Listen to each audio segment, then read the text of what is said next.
समय ने एक व्यक्ति से पूछा तेरा औकात क्या है। तो इसमें व्यक्ति ने जवाब दिया मेरा औकात जो है मेहनत है, जो तुम जैसे समयों में भूचाल मचा देता है।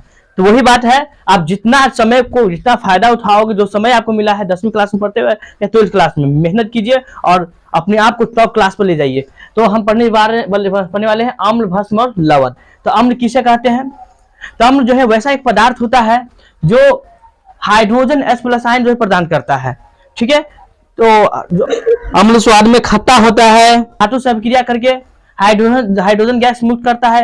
यह नीले लिटमस पत्र को लाल कर देता है। इसका पीएच मान जो है 7 से कम होता है। तो हम आपको लिख देते हैं, आप लोग छाप लीजिएगा, ठीक है।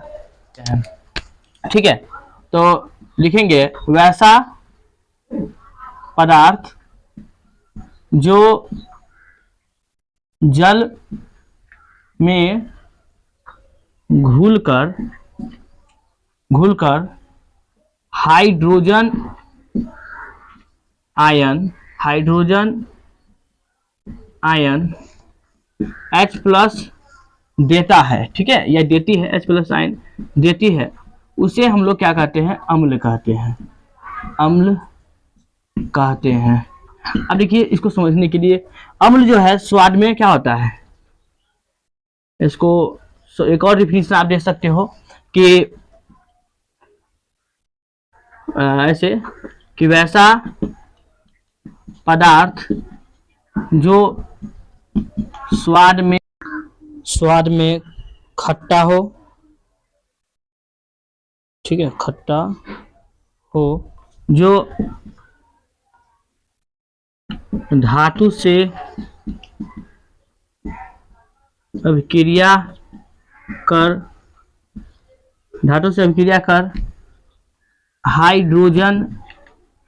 हाइड्रोजन गैस मुक्त करता हो, जो नीले लिटमस पत्र को लाल कर देता हो या लाल कर देती हो, उसे क्या कहते हैं? लाल कर देती। ये लाल कर देती, ठीक है, लाल कर देता हो, उसे अम्ल कहते हैं। इसका पीएच मान क्या होता है? 7 से कम होता है, 7 से कम होता है। ठीक है, तो आगे हम पढ़ेंगे अम्ल का वर्गीकरण। तो देखिए, अम्ल का वर्गीकरण जो वर्ग के आधार पर 2 भागों में वैसे बांटा गया है। अम्ल को 2 भाग लिख लेना यहाँ पर कि अम्ल को 2 भागों में बांटा गया है। पहला कौन सा अम्ल होता है? कार्बनिक अम्ल। ठीक है, पहला होता है कार्बनिक अम्ल। ठीक है, तो वैसा अम्ल जिसमें अम्ल की उपस्थिति हो, लिखिएगा वैसा अम्ल जिसमें कार्बन की उपस्थिति हो, उसे कार्बनिक अम्ल कहते हैं। कार्बनिक अम्ल कहते हैं। जैसे आप देखिए, एग्जाम्पल के लिए आप समझ सकते हैं, फॉर्मिक अम्ल होता है। फॉर्मिक अम्ल यानी कि फॉर्मिक अम्ल होता है, जैसे कि HCOOH, फॉर्मिक एसिड। ठीक है, एसिटिक एसिड, ये सब होता है। अकार्बनिक अम्ल यानी वैसा अम्ल जिसमें कार्बन की उपस्थिति नहीं हो। तो अकार्बनिक अम्ल, तो वैसा अम्ल जिसमें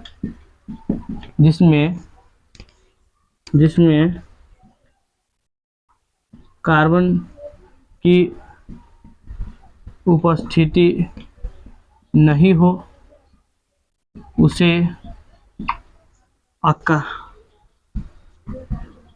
मतलब जिसमें कार्बन नहीं हो, अकार्बनिक अम्ल कहते हैं। अम्ल कहते हैं।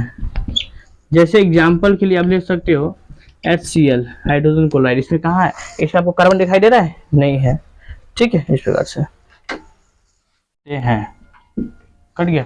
बैठ गया चलने में। हम दो प्रकार के होते हैं, पहला होता है ऑक्सिक अम्ल, ठीक है, ऑक्सी देखिए ऑक्सी अम्ल, तो वह अम्ल या वैसा अम्ल, जो लिखो वैसा अम्ल जिसमें हाइड्रोजन और ऑक्सीजन दोनों हो, उसे ऑक्सी अम्ल कहते हैं, ऑक्सी अम्ल कहते हैं। एग्जाम्पल के लिए जैसे कि आप समझ सकते हो, एग्जाम्पल के लिए जैसे कि मान लीजिए हाइड्रोजन NO3 है, नाइट्रेट, ठीक है। ये दूसरा होता है हाइड्रा अम्ल, हाइड्रा अम्ल, तो वैसा अम्ल जिसमें केवल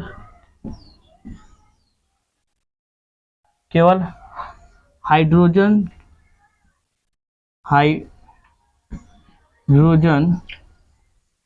की उपस्थिति हो, उसे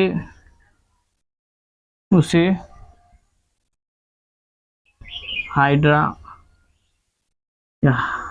अम्ल कहते हैं, मतलब उसमें केवल हाइड्रोजन होना चाहिए, ऑक्सीजन नहीं होना चाहिए। एग्जाम्पल के लिए आप समझ सकते हो कि HCl हो गया, ठीक है। अब जैसे कि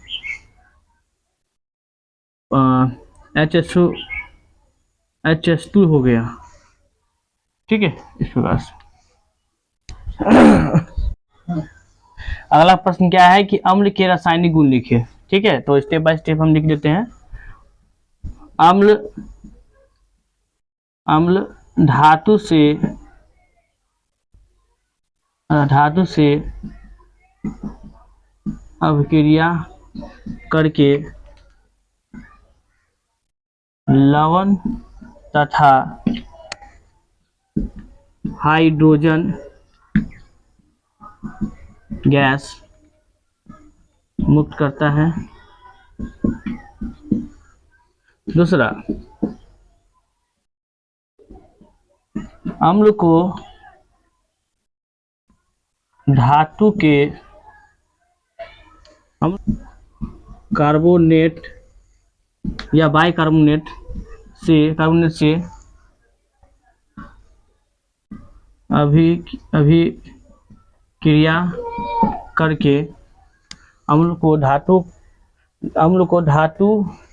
के कार्बोनेट से अभिक्रिया करके याद रखिएगा, लवण जल तथा कार्बन डाइऑक्साइड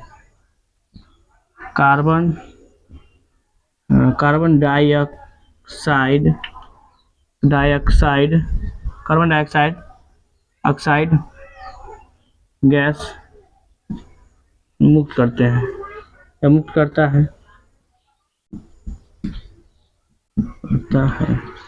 एक और रासायनिक गुण होता है इसका, तीसरा, यदि अम्ल को धातु के ऑक्साइड से अभिक्रिया करके अम्ल को धातु के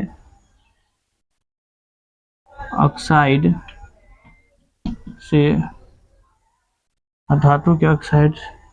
अभिक्रिया करके अम्ल को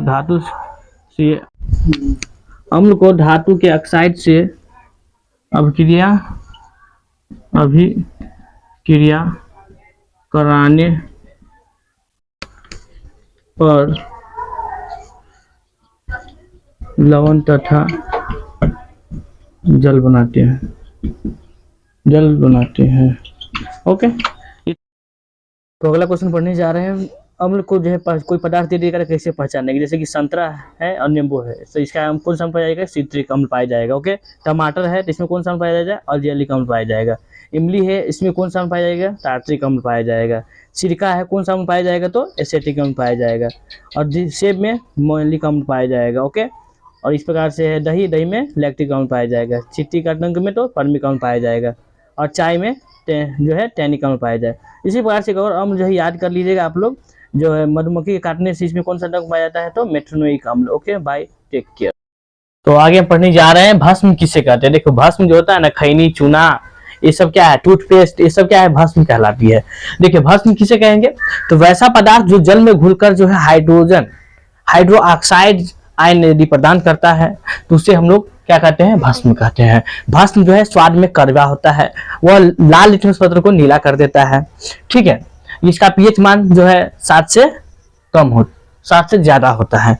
ओके, तो इसका डिफिनेशन हम लोग जान लेते हैं। तो भस्म किसे कहते हैं। ओके, तो वैसा पदार्थ जो जल में घुलकर हाइड्रा ऑक्साइड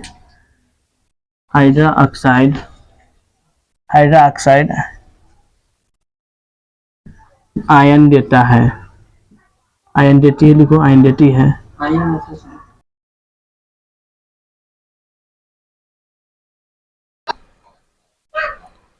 उसे जो है भस्म कहते हैं।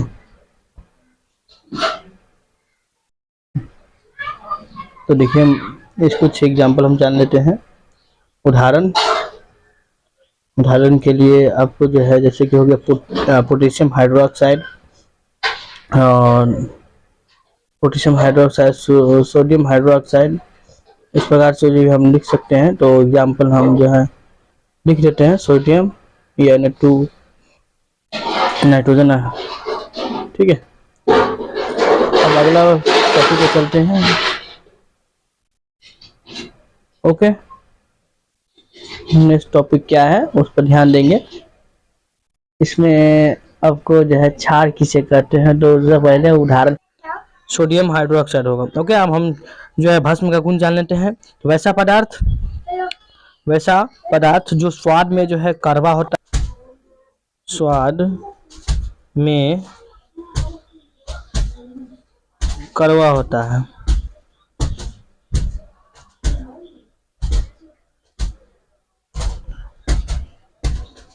जो यह जो है लाल लिटमस पत्र को नीला कर देता है।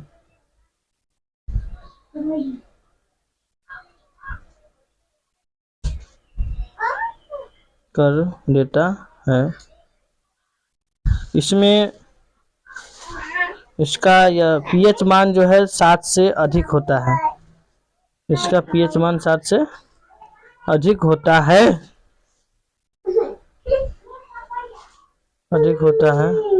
या ज्यादा होता है। ठीक है, आगे पढ़ेंगे क्षार किसे कहते हैं। तो क्षार का जो डिफिनीशन बहुत स्पष्ट करेंगे, इस बार भस्म का निर्माण कैसे होता है। तो उत्तर इसका जान लेते हैं क्षार का। तो जल में घुले पदार्थ को ही क्षार कहते हैं, तो इसको लिख देते हैं। तो यहाँ पर जो है जल में घुलनशील पदार्थ को क्षार कहते हैं, जैसे कि सोडियम हाइड्रोक्साइड हो गया। ओके, पदार्थ को क्षार कहते हैं। एग्जाम्पल के लिए हम जान लेते हैं, उदाहरण के लिए sodium hydroxide OH, potassium hydroxide, ये सब होता है। ओके, तो नेक्स्ट पर चलते हैं। भस्म का निर्माण जो है किस विधि द्वारा होता है। देखिए, याद रखिएगा, भस्म का निर्माण जो है निम्नलिखित विधि से हो सकता है। धातु से ऑक्सीजन के साथ आप क्रिया करिएगा ना, तो जिससे आपको जो है ऑक्साइड बनेगा, और ऑक्साइड को जल डाल दीजिएगा तो भस्म का निर्माण होगा। ओके, तो यहाँ पर हम बताए थे भस्म का निर्माण निम्न विधि द्वारा किया जा सकता है, ये किया जाता है विधि द्वारा किया जाता है।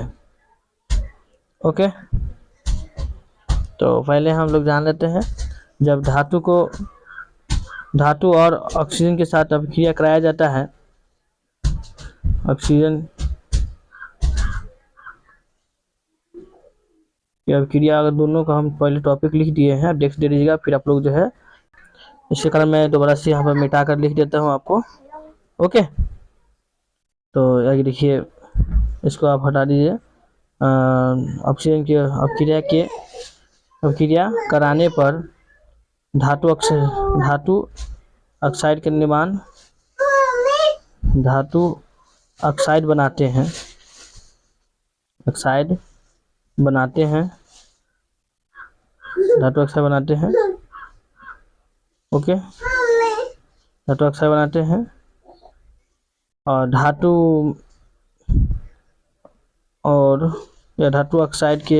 ऑक्साइड में जल डालने पर भस्म का निर्माण होता है। ओके, इस प्रकार से वीडियो को हम लास्ट तक देखिएगा, आगे हम लोग जो है इस प्रकार से समझाते रहेंगे। और हाँ, इसका निर्माण जो है एग्जाम्पल के साथ भी आप समझ सकते हो कोचिंग ज्वाइन करने पर। सूचक किसे कहते हैं, सूचक क्या होता है, तो वैसा पदार्थ जिसमें अम्ल तथा भस्म रखने पर विशेष प्रकार के रंग में परिवर्तन होता है, उसे हम लोग क्या कहते हैं, सूचक कहते हैं। तो वह पदार्थ होना चाहिए ठीक है, या वह कोई यंत्र, वैसा यंत्र जिसमें अम्ल तथा भस्म रख दे तो एक नया पदार्थ का निर्माण हो जाए, तो कहेंगे वैसा पदार्थ जिसमें अम्ल तथा भस्म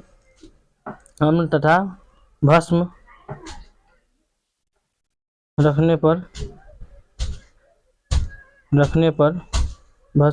पर एक विशेष प्रकार के रंग में परिवर्तन होता है,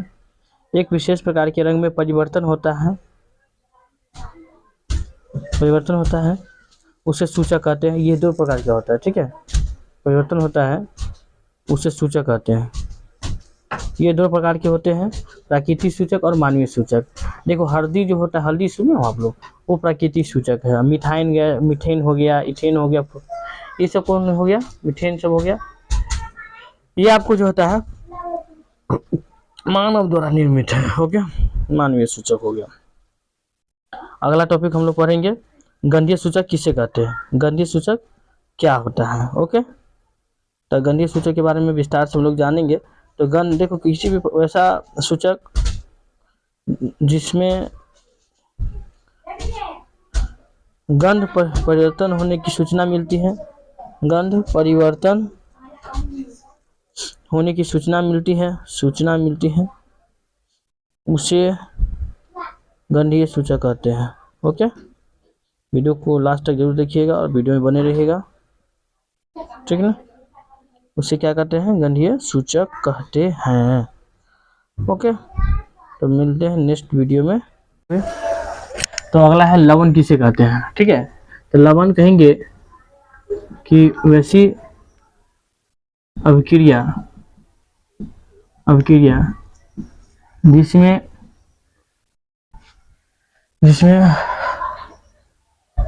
ऐसी अभिक्रिया जिसमें अम्ल तथा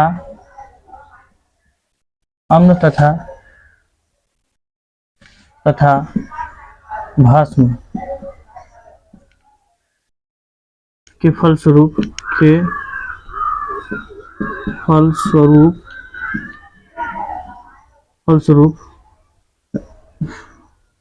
लवण तथा जल का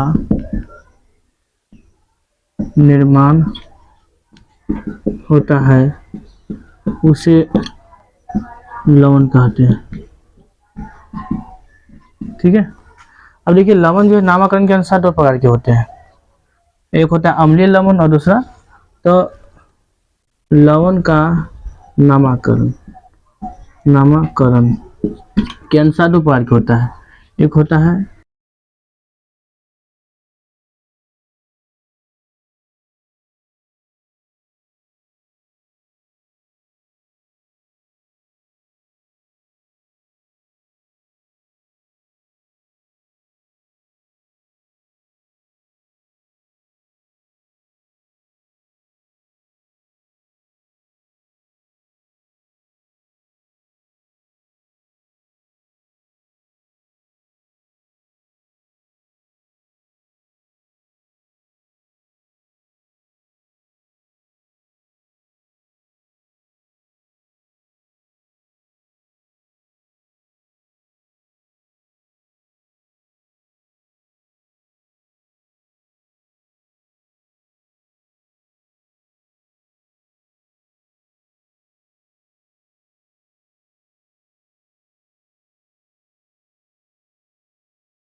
ठीक है, तो अगला हम क्वेश्चन पढ़ने वाले हैं, लवण कितने प्रकार के होते हैं। ठीक है, तो लवण जो है 4 प्रकार के होते हैं।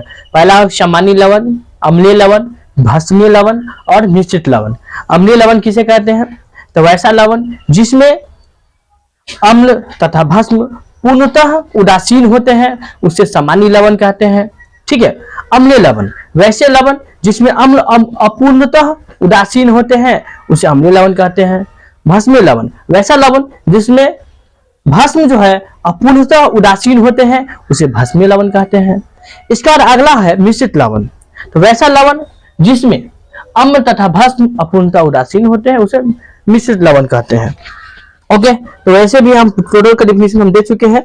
अब बारी बारी से क्या करते हैं, इसको नोट कर देते हैं। देखिए, हम पहला क्या बोले थे आपको, जो है लवण जो है 4 प्रकार के होते हैं। ठीक है, लवण को 4 भागों में बांटा गया है। लवण 4 प्रकार के होते हैं पहला होता है सामान्य लवण। सामान्य होता है, ठीक है, पहला होता है सामान्य लवण। तो वैसा लवण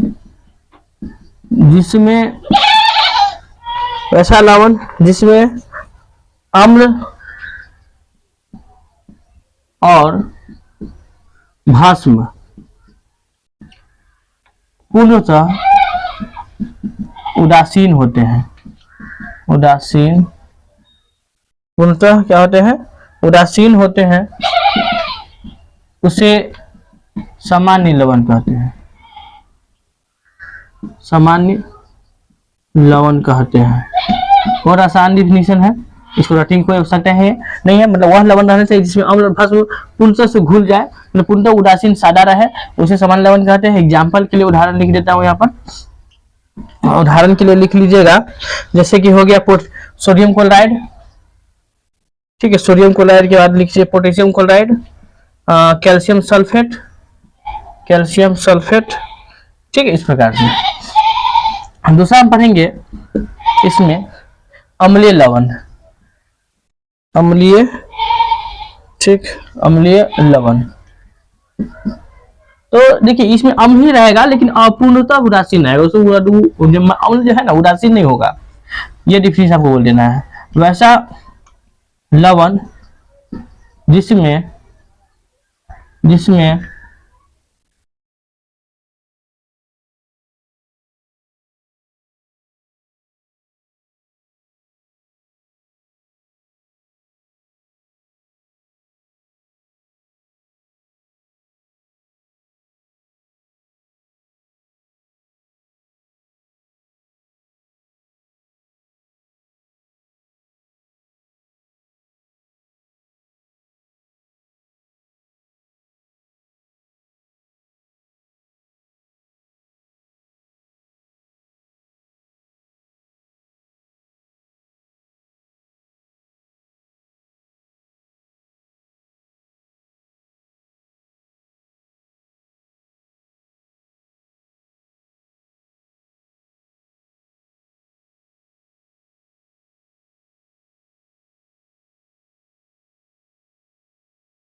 साधारण नमक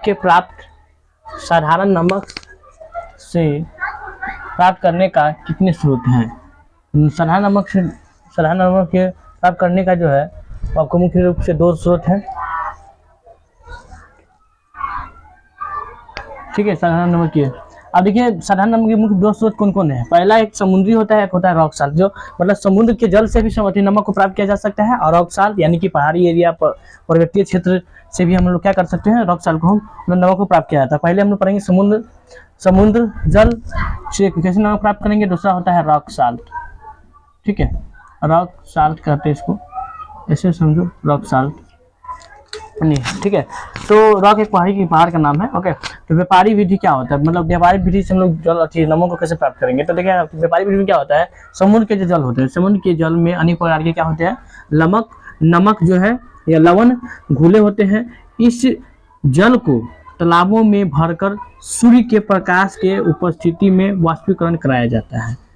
ठीक है, समुद्र का जो भी जल है उसे तालाब में रख दिया जाता है, और जब सूर्य की प्रकाश रहती है उस तालाबों में सूर्य की उपस्थिति में उस तालाब के जो जल को रखा जाता है, उसमें के जो प्रकाश जो जल होते हैं वो प्रकाश के गर्मी के कारण वो वाष्पीकृत हो जाता है, वाष्प में बदल जाता है, धीरे धीरे वाष्प हो जाता है, जिससे नमक के रवे के रूप में उसमें रह जाता है। उस रवे को क्या कर लिया जाता है, बाहर निकल लिया जाता है, और बड़े बड़े महाराष्ट्र और तमिलनाडु के जो समुद्र तटीय क्षेत्र में जो फैक्ट्री है उसमें ले जाया जाता है।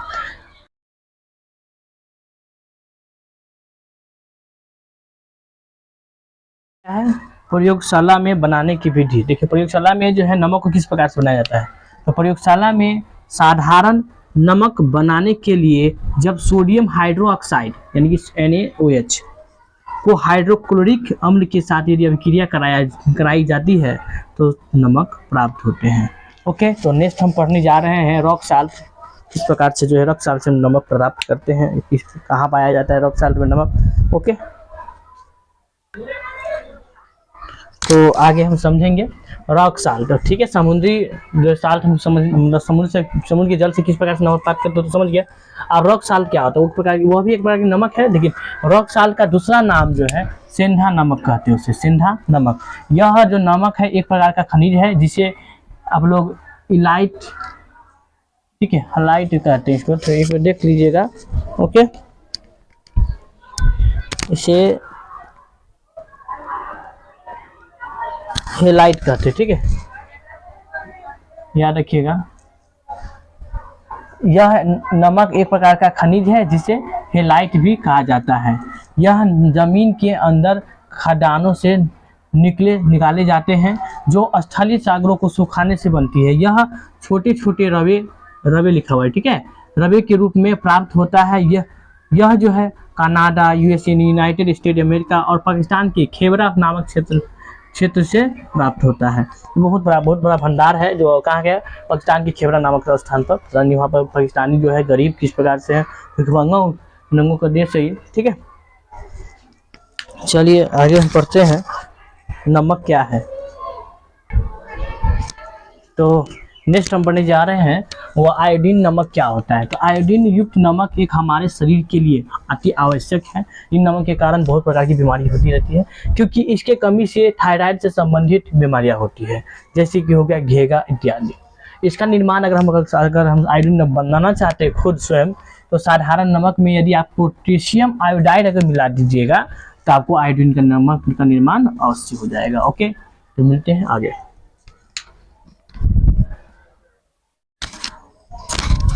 तो आगे पढ़ेंगे कास्टिक सोडा क्या है, इनके गुण और उपयोग को लिखें। देखिए, जब सोडियम क्लोराइड के जलीय विलयन से यदि विद्युत धारा प्रवाहित करते हैं तो यह वियोजित होकर सोडियम क्लोराइड का निर्माण करता है। इस प्रक्रिया को हम क्लोरोक्षार प्रक्रिया भी कहते हैं। इस प्रकार से कास्टिक सोडा का निर्माण होता है। ओके, ये सोडियम हाइड्रोक्साइड यानी कि कहने का अर्थ इसका फॉर्मूला भी होता है सोडियम हाइड्रोक्साइड कास्टिक सोडा का। ठीक है, अब कास्टिक सोडा का सूत्र मालूम हो गया, किस प्रकार से निर्माण होता है वो भी बता दिया कि जब सोडियम क्लोराइड के जलीय विलयन में विद्युत धारा प्रवाहित करते हैं तो वह वियोजित होकर सोडियम हाइड्रोक्साइड का निर्माण कर देता है। इसके क्लोरोक्षार प्रक्रिया भी कहते हैं। तो इसका कुछ समीकरण हम लिख दिए हैं। सोडियम क्लोराइड प्लस दो जल है 2H2O गिव्स दो sodium hydroxide plus chloride plus H2। अब इसका उपयोग क्या होता है, इसका उपयोग हम अभी जान लेंगे। इसमें दिख नहीं रहा होगा आप लोगों को, दिख रहा है, चलिए बता देते हैं। कास्टिक सोडा एक साथ ही बता देंगे, ठीक रहेगा। ओके,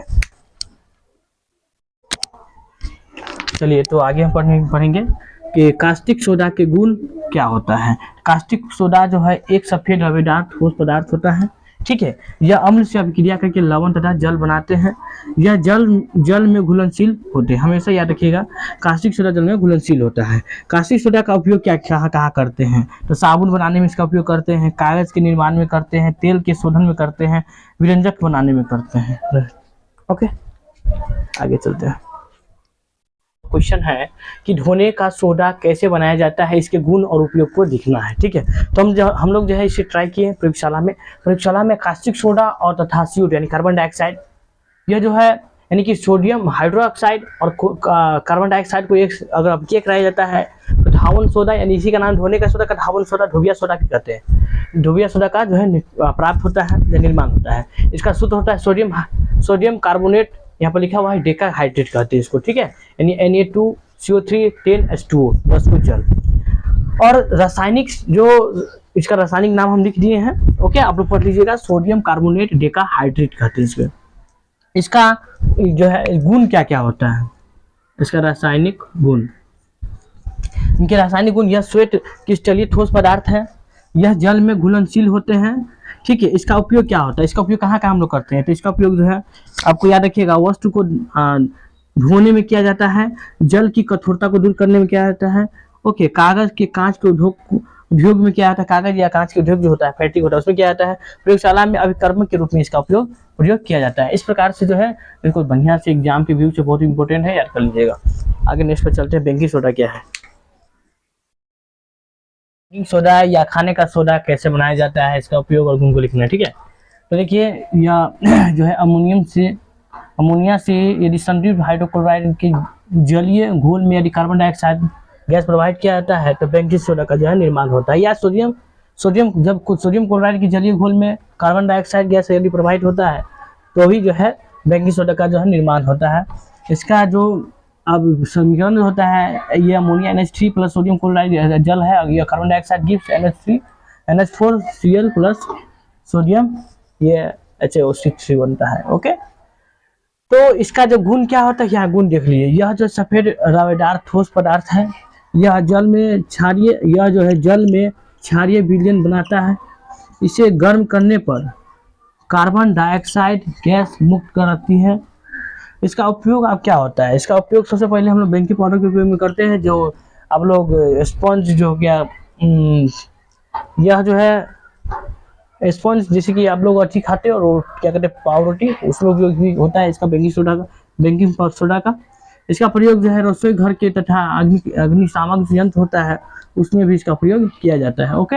इस प्रकार से वीडियो को देखिएगा लास्ट तक और याद कर लीजिएगा फॉर्मूला को। पढ़ने जा रहे हैं प्लास्टर ऑफ पेरिस का निर्माण कैसे होता है, इसका प्रयोग को लिखना है, ठीक है। तो जिप्सम को जो है 373 डिग्री केल्विन पर गर्म करने पर यह जो जल के जो अणु होते हैं उसको त्याग देते हैं, त्याग कर कैल्शियम सल्फेट और हाइड्रेट का निर्माण होता है।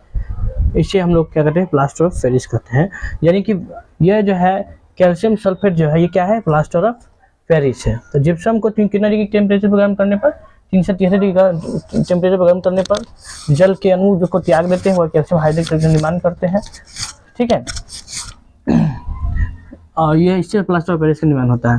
प्लास्टर ऑफ पेरिस का जो उपयोग क्या होता है, इसका उपयोग हम लोग कहा है, इसे सांचे, खिलौने की रेशमी आदि बर्तन बनाने में प्रयोग किया जाता है। तो टूटी हुई हड्डियों को जोड़ने में प्रयोग किया जाता है।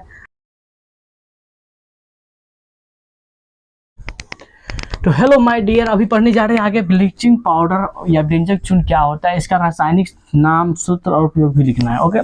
तो सबसे पहले जब भुजा चूना को 40 डिग्री सेल्सियस पर लंबे समय तक यदि क्लोरीन गैस यदि प्रवाहित किया जाता है जिससे व्यंजक चूर्ण का जो है निर्माण होता है।